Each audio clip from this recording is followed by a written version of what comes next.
মোসাদের ৫৪ গুপ্তচরকে গ্রেপ্তার করল Iran. Iran ও ইসরায়েলের মধ্যে টানা কয়েকদিনের সংঘাতে উত্তপ্ত পুরো মধ্যপ্রাচ্য। উভয় দেশই পাল্টাপাল্টি হামলা চালিয়ে যাচ্ছে এবং এতে ঘটছে প্রাণহানির ঘটনাও।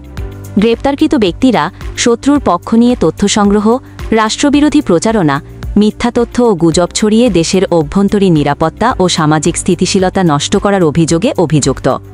ইরানের আধা সরকারি নিউজ এজেন্সি ফার্স রাষ্ট্রপক্ষের বরাত দিয়ে জানায়, গ্রেপ্তারকৃত ব্যক্তিদের সঙ্গে ইসরায়েলি গোয়েন্দা সংস্থা মোসাদের সরাসরি যোগাযোগ থাকার প্রমাণ মিলেছে বলে দাবি করছে কর্তৃপক্ষ। গত ১৩ জুন থেকে শুরু হওয়া সংঘাতে ইসরায়েল ইরানের সামরিক ও পরমাণু স্থাপনায় বিমান হামলা চালিয়েছে এবং এর জবাবে ইরানও ইসরায়েলের বিভিন্ন লক্ষ্যবস্তুতে ব্যালিস্টিক ক্ষেপণাস্ত্র ও ড্রোন হামলা শুরু করে। ইসরায়েলের সরকারি হিসাব মতে ইরানের হামলায় এখন পর্যন্ত ২৫ জন নিহত হয়েছেন এবং শতাধিক আহত হয়েছেন। অন্যদিকে ইরানের গণমাধ্যম জানিয়েছে, ইসরায়েল হামলায় তাদের দেশে এখন পর্যন্ত ৬৩৯ জন নিহত এবং ১৩০০-র বেশি আহত হয়েছেন। এই সময়ের মধ্যে গোয়েন্দা ও সাইবার লড়াইও তীব্র হয়েছে।